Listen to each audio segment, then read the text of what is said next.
السلام علیکم ورحمۃ اللہ وبرکاتہ الحمدللہ رب العالمین والصلاة والسلام علی اشرف الانبیاء والمرسلین نبینا محمد وعلی آلہ وصحبہ اجمعین اما بعد اعوذ باللہ من الشیطان الرجیم بسم اللہ الرحمن الرحیم قال اللہ تبارک وتعالی فی قرآن المجید یا ایہا الذین آمنوا اتقوا اللہ وقولوا قولا سدیدا یصلح لکم اعمالکم ویغفر لکم ذنوبکم ومن یطع اللہ ورسولہ فقد فاز فوزا عظیما۔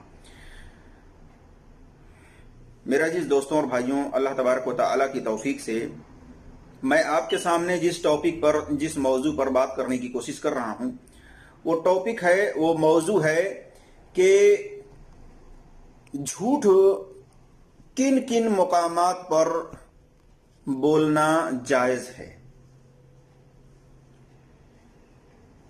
اور جھوٹ کن چیزوں میں نہیں بولنا چاہیے۔ مختصر طور پر میں آپ کے سامنے کچھ قرآن کی آیتیں اور احادیث رکھنے کی کوشش کرتا ہوں۔ اللہ تبارک و تعالیٰ سے دعا ہے کہ اللہ تبارک و تعالیٰ ہمیں حق بات اور سچ بات کہنے کی توفیق عطا فرمائے، اور جو ہم سے کہنے میں لفظی طور پر خطائیں ہوں اللہ تبارک و تعالیٰ اس کو معاف فرمائے، آمین یا رب العالمین۔ میرے عزیز دوستوں اور بھائیوں، ایک بات جان لیجئے کہ عام طور پر جھوٹ بولنا منع ہے، حرام ہے، اور خاص طور سے اللہ اور اس کے رسول کا نام لے کر کے کسی بات کو منسوب کرنا جو کہ سچ نہ ہو، یہ بالکل حرام ہے، منع ہے۔ اور اسی طرح سے اللہ تبارک و تعالیٰ نے قرآن کے اندر فرمایا یا ایھا الذین آمنوا اتقوا اللہ، کہ اے لوگوں جو ایمان لائے ہو اللہ سے ڈرو، قولوا قولا سدیدا، اور جب بات کرو تو بالکل سیدھی اور سچی کرو۔ اسی طرح سے اللہ تبارک و تعالیٰ نے دوسری جگہ فرمایا، یہ آیت تو بالکل صاف یہ بتلا رہی ہے کہ بات سچی اور سیدھی ہونی چاہیے، اور جو بات سیدھی اور سچی کرتا ہے اللہ تبارک و تعالیٰ اس کے عملوں کی اصلاح کر دیتا ہے۔ اور اسی طرح سے اللہ تبارک و تعالیٰ نے فرمایا سورہ توبہ آیت نمبر 119 میں یا ایھا الذین آمنوا اتقوا اللہ وکونوا مع الصادقین، کہ اے لوگوں جو ایمان لائے ہو اللہ سے ڈرو اور جو سچے لوگ ہیں، جو سچ بولنے والے ہیں ان کے ساتھ رہو، ان کا ساتھ دو، ان کا کردار اپناؤ۔ تو اللہ تبارک و تعالیٰ نے ہمیشہ سچ بولنے کا حکم دیا ہے۔ اسی طرح سے کچھ ایسے موقع ہیں، کچھ ایسے مراحل ہیں، کچھ ایسی صورتیں ہیں جہاں پر جھوٹ بولنا جائز ہے، لیکن اس جھوٹ سے کسی کو ایذا، کسی کو نقصان پہنچانا مقصد نہ ہو، کسی کو سر پہنچانا مقصد نہ ہو، بلکہ اس سے اس کی اصلاح کرنا مقصد ہو، اس سے بہتری کرنا مقصد ہو، اس تک خیر پہنچانا مقصد ہو۔ یہ مقصد کے تحت، حکمت کے تحت جھوٹ بولنا جائز ہے۔ آئیے دیکھتے ہیں کہ کس مقام پر جھوٹ بولنا جائز ہے۔ وہ کون سے مقامات؟ 3 ہیں جہاں پر انسان جھوٹ بول سکتا ہے سخت مجبوری کے تحت۔ آئیے دیکھتے ہیں۔ جنگ کے میدان میں دشمن پر غلبہ پانے کے لیے، اس کو دھوکہ دینے کے لیے جھوٹ بولا جا سکتا ہے، جیسا کہ نبی صلی اللہ علیہ وسلم نے فرمایا جنگ ایک دھوکہ ہے۔ صحیح بخاری میں حدیث نمبر 3029 پر دیکھ سکتے ہیں۔ یعنی جنگ کے میدان میں اگر آدمی کمزور ہے، سامنے والا مضبوط ہے، سامنے والے کی تعداد زیادہ ہے، وہ زیادہ قوی ہے، تو پھر اپنے بات سے اس کو ایسی بات کہہ کر کے لرزا دے، ڈرا دے کہ وہ جنگ کو ختم کر دے، جس سے کسی کا جان اور مال نہ جائے۔ تو جان اور مال کو بچانے کے لیے اس میدان میں جھوٹ بول دے تاکہ دشمن उसकी बात से खौफजदा होकर के उस जंग को तर्क कर दे, छोड़ दे, जिसकी बिना पर लोगों की जान और माल बच जाए। इस मुकाम पर धोखा दिया जा सकता है झूठ बोल करके। यहां पर भी हिकमत के तहत बताया गया है कि जंग का मैदान एक धोखा है, यहां पर धोखा दिया जा सकता है। इसी तरह से दुश्मन को हक पर लाने के लिए, उनके झूठे माबूदों से रिश्ता तोड़वाने के लिए झूठ बोला जा सकता है।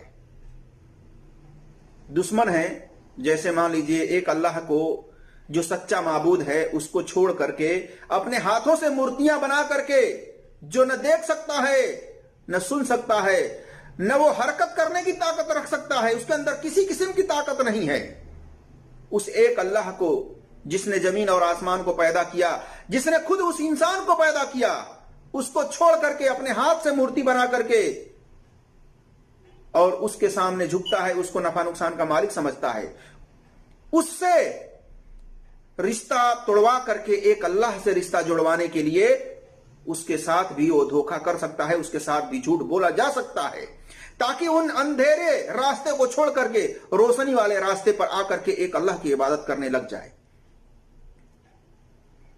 जैसे कि इब्राहिम अलैहिस्सलाम, जो उनकी कौम के लोग थे जो बुतों की पूजा करते थे, उन्होंने इब्राहिम अलैहिस्सलाम को, हालांकि कई मर्तबा इब्राहिम अलैहिस्सलाम ने उनको एक अल्लाह की तरफ दावत दी कि एक अल्लाह की इबादत करो, उसके साथ किसी को शरीक ना करो, उसके साथ किसी को पार्टनर ना बनाओ, उसका साथी किसी को ना बनाओ। एक अल्लाह है जो नफा नुकसान का मालिक है, वही है आसमान से बारिश बरसाता है, वही तुम्हें जिंदा रखता है, वही तमाम चीजों को पैदा किया है। यानी इब्राहिम अलैहिस्सलाम ने अपनी कौम को एक अल्लाह की इबादत करने की दावत दी, लेकिन उस अल्लाह को छोड़ करके इन्होंने अपने हाथ से मूर्तियां बना बना करके उनके सामने अपनी फरियादें करना शुरू कर दी, उनको नफा नुकसान का मालिक समझा। तो फिर इन्होंने उनके साथ उनको राह रास्त पर लाने के लिए, उन्हें रोशनी के रास्ते पर लाने के लिए उन्होंने झूठ बोला हिकमत के तहत। जैसा कि उन्होंने कहा बुतों के पुजारियों ने कि इब्राहिम चलो हमारे साथ, हमारे मेले में चलो, हमारे त्योहार में चलो, हमारे ईद में चलो। तो वहां पर इब्राहिम अलैहिस्सलाम ने कहा इन्नी सकीमुन, मैं बीमार हूं। सूरतुल साफात आयत नंबर 89 में देख सकते हैं। हालांकि इब्राहिम अलैहिस्सलाम सेहतमंद तंदुरुस्त थे, लेकिन सेहतमंद तंदुरुस्त होने के बावजूद उन्होंने यहां पर झूठ कहा कि मैं बीमार हूं, यानी मैं नहीं जा सकता तुम्हारे साथ, तुम्हारे मेले में, तुम्हारे ईदगाह में, तुम्हारे त्योहार में। इसी तरह से उनके चले जाने के बाद जब वो लोग मेला चले गए, अपने त्योहार में चले गए, तो इब्राहिम अलैहिस्सलाम उठे और बुत खाने में जाकर के एक हथौड़ा लेकर के तमाम बुतों को तोड़ दिया और जो उसमें से सबसे बड़ा बुत था उसके कंधे पर हथौड़ा ला करके रख दिया। और जब लोग वापसी आए मेला से, अपने त्योहार से, तो उन्होंने देखा कि उनके बुतों का यह हाल है कि ये सारे गिरे पड़े हैं, सारे टूटे पड़े हैं। तो उन्हें शक हुआ कि इब्राहिम ने ही ऐसा किया होगा। तो इब्राहिम अलैहिस्सलाम को बुलाते हैं और पूछते हैं, कहते हैं कि इब्राहिम क्या तूने हमारे बुतों का यह हाल किया है? तो उन्होंने कहा कि तुम्हारे इस बड़े ने किया है, जिसके कंधे पर हथौड़ा रखे थे, जो उनमें सबसे बड़ा बुत था। उन्होंने कहा कि इसने किया है, हालांकि इब्राहिम अलैहिस्सलाम ही तमाम बुतों को तोड़े थे। तो यहां पर नसीहत है उन काफिरों, उन मुशरिकों के लिए जो अल्लाह का इनकार करते हैं, जो अल्लाह को नहीं मानते हैं, अपने हाथ से बनाई हुई मूर्तियों और बुतों की पूजा करते हैं। इब्राहिम अलैहिस्सलाम ने कहा कि अगर तुम्हारे ये बुत सुनते हैं, बोलते हैं, देखते हैं, तो तुम इस बड़े बुत से पूछो कि किसने इन बुतों को तोड़ा है। अगर ये जवाब दे सकता है, अगर ये देख सकता है, तो इससे पूछो। तो कहते हैं कि इब्राहिम तुम तो जानते हो कि ये बोल नहीं सकते, ये देख नहीं सकते। तो इब्राहिम अलैहिस्सलाम ने कहा था कि थू है तुम्हारे ऊपर, कि जब तुम जानते हो कि ये बोल नहीं सकते, ये देख नहीं सकते, तो तुम इनकी इबादत क्यों करते हो, तुम इनकी पूजा क्यों करते हो, तुम इनके सामने क्यों झुकते हो, जबकि ये न देख सकते हैं न बोल सकते हैं। ये तमाम उन लोगों के लिए नसीहत है जो आज बुतों की पूजा करते हैं, अपने हाथ से मूर्ति बना करके हाथी के सामने झुकते हैं, गणेश के सामने झुकते हैं, शंकर बना करके एक मूर्ति की पूजा करते हैं, चूहे के शक्ल में, हनुमान के शक्ल में, एक बंदर के शक्ल में बना करके उसकी पूजा करते हैं। उनके लिए यह सोचने की बात है कि जिसको वो अपने हाथ से बना करके पूजते हैं, न वो देखने की ताकत रखते हैं, न बोलने की ताकत रखते हैं, न जवाब देने की ताकत रखते हैं, वो किसी चीज की ताकत नहीं रखते। इन तमाम चीजों को छोड़ करके एक अल्लाह की पूजा करें, एक अल्लाह की इबादत करें, जिसने जमीन और आसमान को पैदा किया है, जिसने मां के पेट में एक पानी के कतरे से जैसी शक्ल और सूरत चाहता है बेटी या बेटा बना देता है, उसकी पूजा करें। जिसने ऑक्सीजन देकर के, हवा देकर के हमें जिंदगी दी है, उसकी पूजा करें। जो 7वें आसमान के ऊपर अर्श पर मुस्तवी है, वहां से पूरी दुनिया को कंट्रोल कर रहा है, उससे कोई भी चीज छुपी हुई नहीं है, वो हर चीज को जानता है, देखता है, सुनता है, उसके ताकत में सारी चीजें हैं। वो तमाम मखलूकात को, तमाम चीजों को रोजी देता है। उसकी पूजा करें, उसकी इबादत करें। आज अगर किसी के घर में, किसी के बीवी के पेट से अगर कोई चूहे के शक्ल में बच्चा पैदा हो जाए, किसी के पेट से बंदर के शक्ल में, हनुमान के शक्ल में अगर बच्चा पैदा हो जाए, तो देखिए उसके मां बाप कभी भी उसको रखना पसंद नहीं करेंगे, बल्कि उसका गला दबा करके मार देंगे कि यह राक्षस पैदा हुआ है। मेरे जिस दोस्तों और भाइयों, अल्लाह तबारक व तआला के बारे में नबी सल्लल्लाहु अलैहि वसल्लम ने फरमाया, इन्नल्लाह जमीलुन युहिब्बुल जमाल। अल्लाह तबारक व तआला हर चीज से खूबसूरत है और खूबसूरती को पसंद करता है। चूहा कौन से खूबसूरत है, बंदर कौन से खूबसूरत है, इंसान से खूबसूरत है? नहीं, हर चीज से अल्लाह तबारक व तआला खूबसूरत है। उसकी मिसाल किसी चीज से नहीं दी जा सकती, वो बेमिसाल है। लैसा कमिस्लिही शैउन वहुव समीउल बसीर, कि अल्लाह तबारक व तआला की मिसाल किसी चीज से नहीं दिया जा सकता। वह हर चीज को देखता है, सुनता है। मेरे जिस दोस्तों और भाइयों, एक अल्लाह की इबादत करें, एक अल्लाह की पूजा करें। यह आपके लिए इसमें नसीहत है जो लोग मूर्तियों की पूजा करते हैं।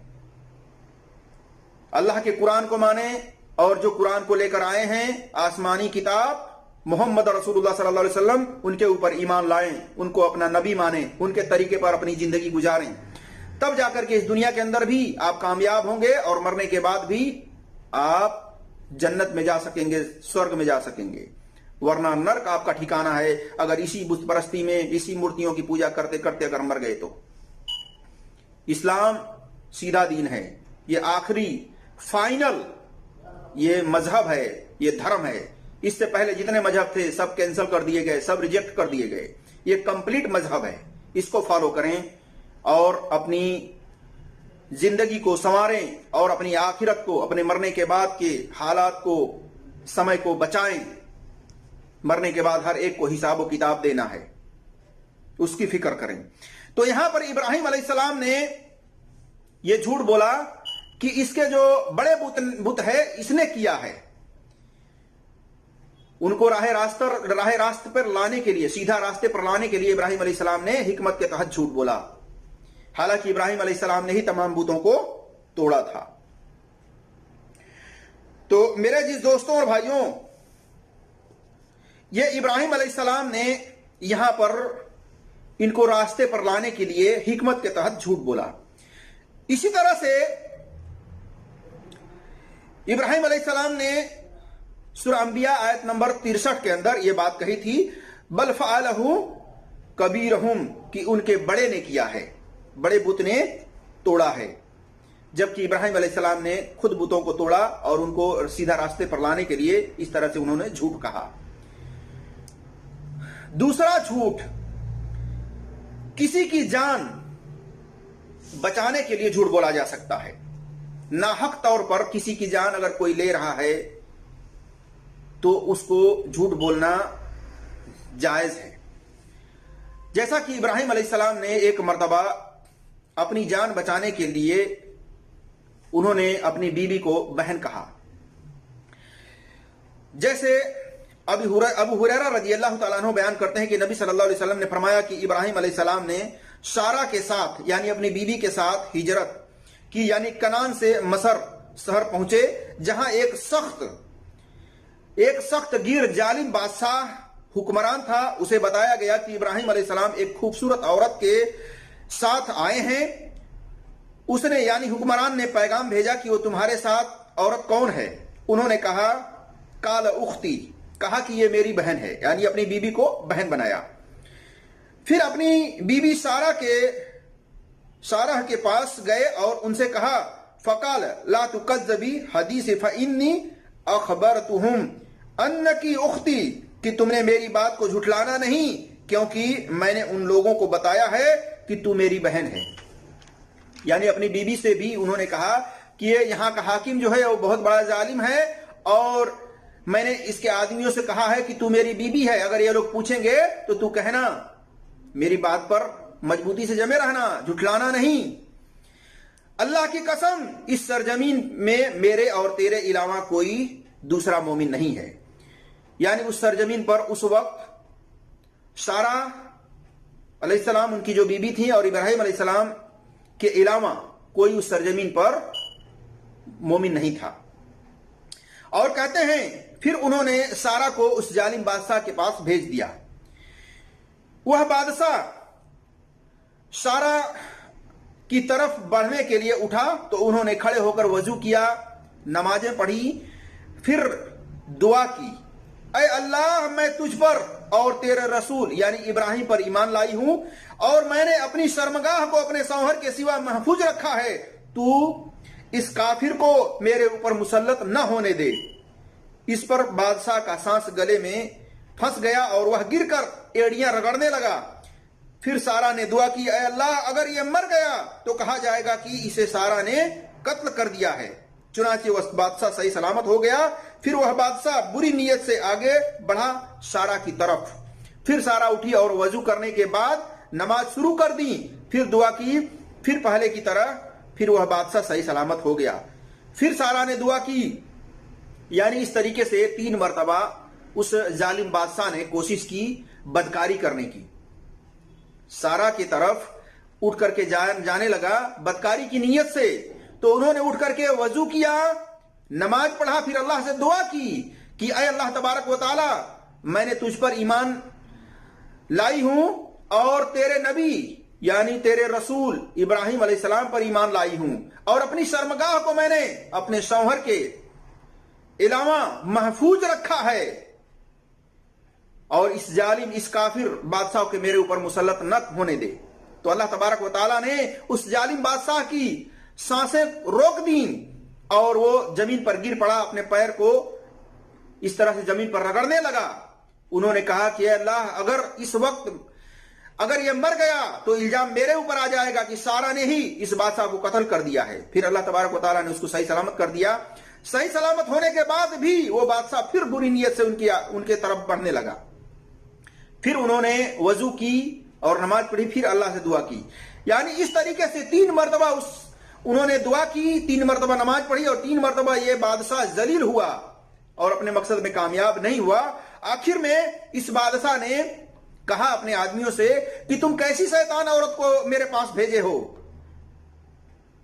फिर उसने अपनी बेटी हाजरा को इब्राहिम अलैहिस्सलाम के साथ लगा दिया इनकी खिदमत के लिए, सारा की खिदमत के लिए, और वापस कर दिया।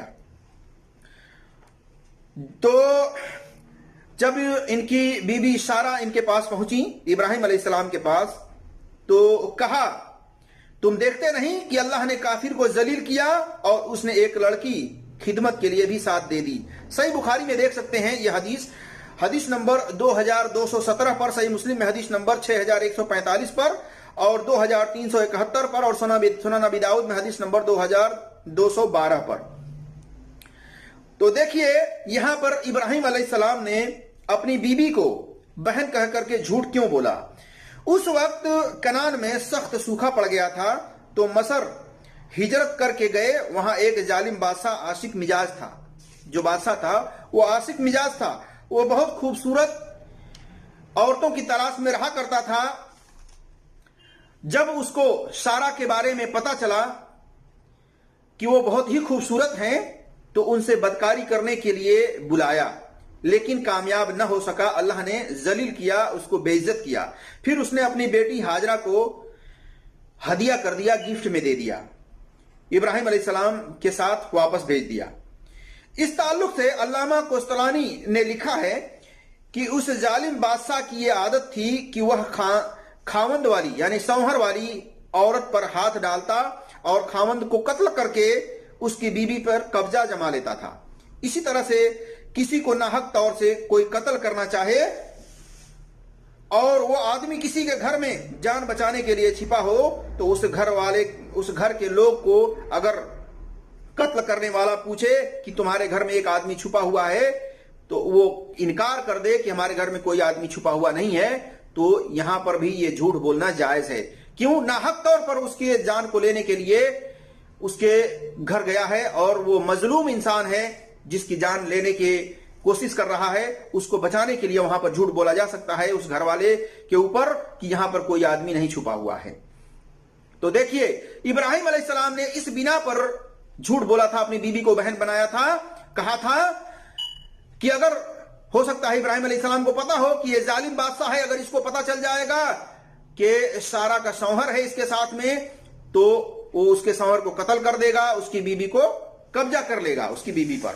اس بنا پر انہوں نے جھوٹ بولا اور اس ظالم بادشاہ کو سیدھے راستے پر لانے کے لیے, اس کی اصلاح کرنے کے لیے ایسا انہوں نے قدم اٹھایا. اور سارا علیہ السلام نے اللہ سے دعا کی تھی, لیکن اس بادشاہ نے سب کچھ دیکھنے کے باوجود, ذلت اور رسوائی دیکھنے کے باوجود وہ اپنی غلطی پر نادم نہیں ہوا, اس پر افسوس نہیں کیا, بلکہ 3 مرتبہ کوشش کیا. تو اس طریقے سے اس کی اصلاح کی غرض سے انہوں نے اس طرح سے جھوٹ کہا تھا. اور اسی طریقے سے میرے عزیز دوستوں اور بھائیوں, یہاں پر کسی کی اصلاح مقصد ہونی چاہیے. جھوٹ بولنے کا مقصد کیا ہونا چاہیے کہ سامنے والے کی اصلاح ہو جائے, سامنے والے کو میری بات سے خیر پہنچ جائے, نقصان نہ پہنچے بلکہ خیر پہنچ جائے. اس نیت سے جھوٹ بولنا جائز ہے. اسی طرح سے کوئی مظلوم انسان ہے, اس کی جان لینے کے لیے کوئی ظالم انسان پیچھے پڑا ہے اور وہ کسی کے گھر میں چھپ گیا یا کوئی چھپا لیا, اور پھر اس سے جب پوچھا جائے کہ تمہارے پاس تمہارے گھر میں کوئی آگے چھپا ہے اور وہ انکار کر دے کہ نہیں یہاں پر کوئی نہیں چھپا ہوا ہے, تو یہ جھوٹ اس کے لیے بولنا جائز ہے بلکہ واجب ہے. اور قسم بھی کھانی پڑے تو قسم کھا سکتا ہے, کیونکہ ایک مظلوم جان کی حفاظت کرنا مقصد ہے, خیر پہنچانا مقصد ہے, اس کی جان کو بچانا مقصد ہے اس ظالم سے. تو اس طرح سے جھوٹ بولنا جائز ہے یہاں پر. تیسرا جھوٹ, میاں بیوی کے درمیان صلح کرانے کی غرض سے جھوٹ بولنا جائز ہے. اور اسی طرح سے اگر بیوی ناراض ہے شوہر کے کسی بات سے تو شوہر اپنی بیوی کو منانے کے لیے سخت ضرورت کے تحت جھوٹ بول سکتا ہے تاکہ وہ بیوی اس سے خوش ہو جائے, اس سے راضی ہو جائے. جیسا کہ عطا بن یسار رضی اللہ تعالیٰ عنہ بیان کرتے ہیں کہ ایک آدمی نبی صلی اللہ علیہ وسلم کے پاس آیا اور کہا, اے اللہ کے رسول صلی اللہ علیہ وسلم, کیا اپنی بیوی کے ساتھ جھوٹ بولنے میں گناہ ہے؟ آپ صلی اللہ علیہ وسلم نے فرمایا, جھوٹ نہیں بولنا, اللہ جھوٹ بولنے کو پسند نہیں کرتا. اس نے کہا, اے اللہ کے رسول, میں جھوٹ بول کر اس سے صلح کرنا چاہتا ہوں, اس کو خوش کرنا چاہتا ہوں اور اس کے نفس کو خوش کرنا چاہتا ہوں, یعنی اس سے صلح کرنا چاہتا ہوں.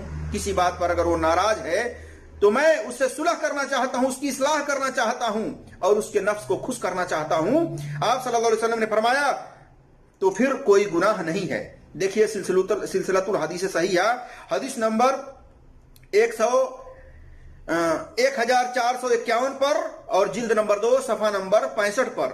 اسی طرح سے حدیث نمبر 498 پر دیکھ سکتے ہیں اور مسند حمیدی کے اندر حدیث نمبر 329 پر دیکھ سکتے ہیں. اس سے پتہ چلا کہ اگر بیوی ناراض ہو اپنے شوہر سے تو شوہر منانے کے لیے اپنی بیوی سے جھوٹ بول سکتا ہے کچھ حد تک، جس سے کہ وہ مان جائے، اس سے خوش ہو جائے. لیکن ایسا یہاں پر ایک بات یہ بھی یاد رکھیے کہ اس طرح سے بھی نہیں جھوٹ بولنا چاہیے کہ بیوی کو اگر 500 روپے کی اگر کوئی سوٹ خرید کر کے لایا ہے تو اس کو خوش کرنے کے لیے کہے کہ میں نے 5000 کی سوٹ خرید کر کے لایا ہے تمہارے لیے، دیکھو کتنا اچھا ہے، اور وہ خوش ہو جائے. اور جب بعد میں اس کو پتا چلے کہ یہ تو سوٹ 500 روپے کا ہے، اس نے 5000 کیوں بولا، تو اس کے دل میں اور نفرت پیدا ہوگی. تو اس قسم کا جھوٹ نہیں بولا جا سکتا جس سے بعد میں اس کو پتا چلنے پر اور نفرت پیدا ہو اور ناپسندیدگی پیدا ہو اس کے اندر اپنے شوہر کے خلاف. بلکہ ایسا جھوٹ بولا جا سکتا ہے جس سے سامنے والے کو خیر پہنچے، کوئی شر نہ پہنچے، اس سے وہ نفرت محسوس نہ کرنے لگے بعد میں جان لینے کے بعد سچائی، بلکہ سچائی کو جان لینے کے بعد بھی اس کو خیر ہی پہنچے. تو خیر پہنچانے کے لیے اصلاح کی غرض سے جھوٹ بولنا جائز ہے. اللہ تبارک و تعالیٰ سے دعا ہے کہ اللہ تبارک و تعالیٰ ہم تمام مسلمانوں کو ہمیشہ سچ بولنے کی توفیق عطا فرمائے، اور ایسے سخت مجبوری کے تحت انسان، عورت ہو یا مرد، جھوٹ بول سکتے ہیں. اللہ تبارک و تعالیٰ سے دعا ہے کہ اللہ تبارک و تعالیٰ ہم تمام مسلمانوں کو اس دنیا میں جب تک قائم اور دائم رکھے، ایمان اور اسلام پر قائم اور دائم رکھے، اور جب خاتمہ کرے تو ایمان اور اسلام پر لا الہ الا اللہ پڑھتے ہوئے اس دنیا سے خاتمہ کرے. آمین یا رب العالمین. السلام علیکم ورحمۃ اللہ وبرکاتہ.